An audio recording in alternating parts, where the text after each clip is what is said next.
Take a walk down by the sea, picking up color. En las últimas décadas, Occidente ha sufrido una metamorfosis cultural devastadora. La inteligencia ha dejado de ser admirada para convertirse en una carga social. Hoy, el escándalo, la frivolidad y la superficialidad no solo se toleran, sino que se celebran.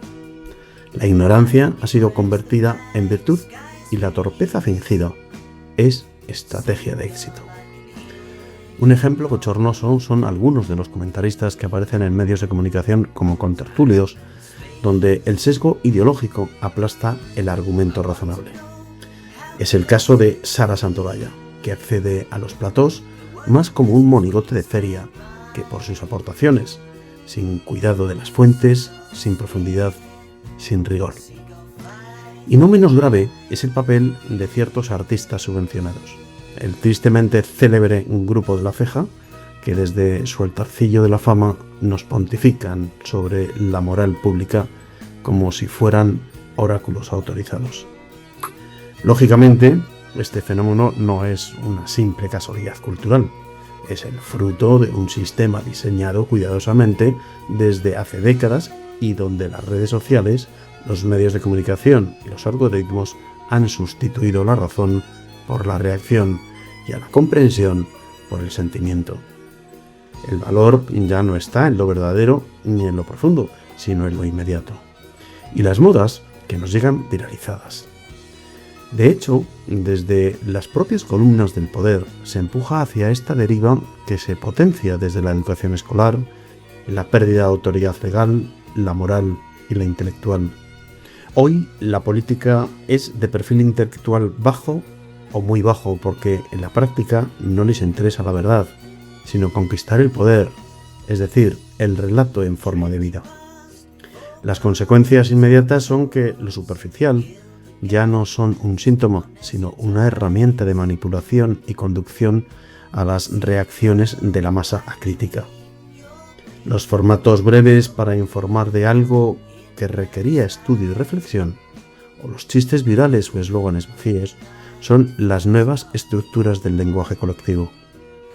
Llamar la atención se ha convertido en la moneda de cambio para brillar en la sociedad y el pensamiento crítico un estorbo para afrontar la realidad. Vemos, asumimos y nos ponemos de perfil si de lo que se habla no nos afecta o nos molesta. Vivimos en la montaña rusa de la dopamina y el estímulo rápido pisa el conocimiento de largo recorrido. Basta con ver el Congreso de los Diputados. No debaten de política, ni se busca el bien común, ni tan siquiera lo que ahora llaman el interés general, sino que se lanza en sus propias corruptelas unos a otros como munición para desgastar la imagen del adversario.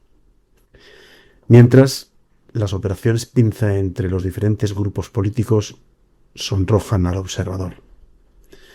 El nuevo ciudadano occidental no es un pensador, sino un reactor emocional. Y como no es reflexivo, es moldeable. La pedagogía de la inmediatez ha reconfigurado nuestros valores.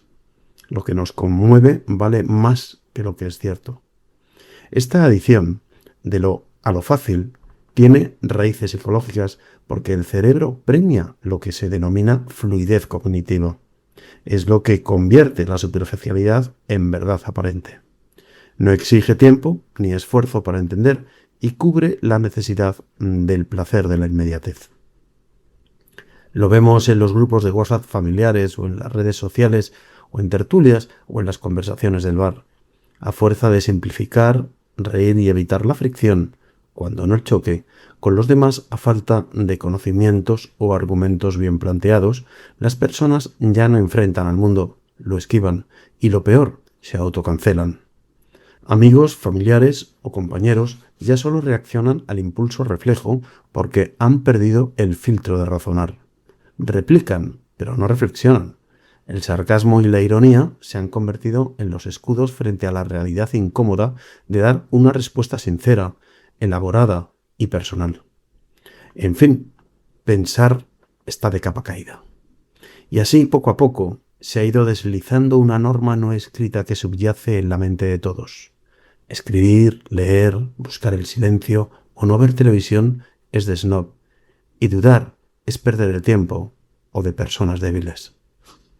El resultado lo tenemos a la vista: un occidente anestesiado, acrítico, donde la masa social, sin diferencia de edad ni distinción social, se pliega a un guión emocional que se activa o se reprime por miedo al rechazo según la tendencia o moda del momento.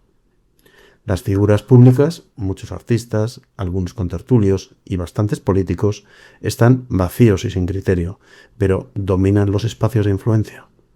Incluso las voces profundas son desplazadas por no ser parte de la corriente que alimenta el sistema. Solo tenemos que asomarnos a las parrillas de las televisiones públicas y privadas. ¿Cuántos programas hay dedicados al debate reflexivo con verdaderas cabezas pensantes frente a programas de entretenimiento frívolo o programados de ideologización política de marcado sesgo político? Efectivamente, cero de los primeros. Esa es la razón de fondo por la que la mediocridad se impone, no porque falte talento, sino porque el sistema lo recompensa. Hemos pasado del ciudadano pensante al consumidor flojo, acomodado, a esto es lo que hay. Y no es solo una tendencia cultural superficial, que eso podría corregirse. Lo peor es que se ha convertido en una regresión civilizatoria. El filósofo alemán Theodor Adorno llama la atención sobre este asunto y avisa que, abro comillas, el hombre que no reflexiona termina obedeciendo, pero sin saber a quién. Cierro comillas. Y en eso estamos, en la obediencia disfrazada de libertad. La primera víctima de esta transformación no es la democracia, ni tan siquiera la educación. Es la persona, el individuo que vota y decide por todos. Vivimos en una sociedad que entrena para no pensar y premia la mamarrachada envuelta de autenticidad. Pero, ¿qué es ser auténtico? No es más que otro eslogan vacío, otra careta del conformismo sentimental, porque lo auténtico tiene un alto valor en lo exclusivo, y nunca hemos sido tan gregarios como lo somos hoy. La pérdida de profundidad no es una simple anécdota o momento transitorio cultural, es la decadencia propia del final de una era. Pero aún queda esperanza, y de esa esperanza hablaremos en el próximo podcast. Take a walk down by the sea, picking up. Te recuerdo que en la casilla de información del podcast encontrarás la referencia de los libros citados, otros podcasts relacionados y nuestras redes sociales para que si lo deseas puedas seguirnos. También te sugiero que si el podcast te ha gustado, nos des un me gusta, lo difundas entre tus conocidos y además nos sigas. Y por supuesto, si tienes algo que comentar, no dejes de hacerlo con el debido respeto.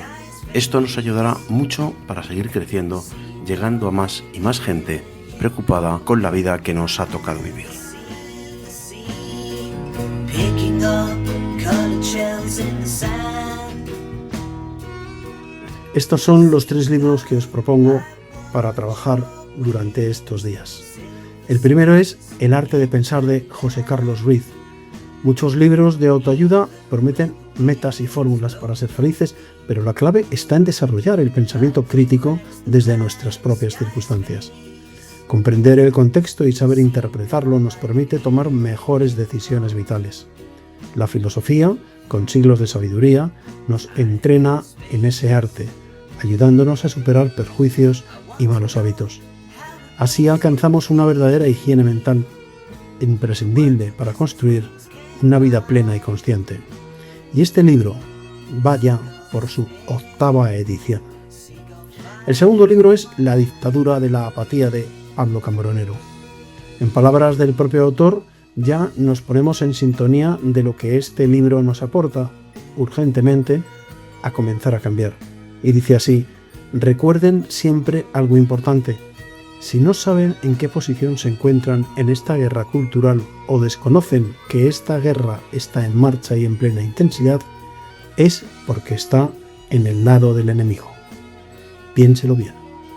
Cierro comillas. El tercer y último libro es El fin del mundo es solo el comienzo de Peter Theiland. Durante décadas hemos vivido en un sistema global eficiente y veloz donde casi cualquier producto llegaba a casa en horas, pero ese modelo sostenido por pocos países ya no se mantiene. Todo era artificial y provisional. Este texto muestra el fin de la era y anticipa un nuevo orden. Cada país tendrá que valerse por sí mismo, con menos población y más desafíos. El cambio global no es futuro, y sin embargo, ya ha comenzado. Yo soy Humberto Pérez Cruz y esto ha sido Somos Libros.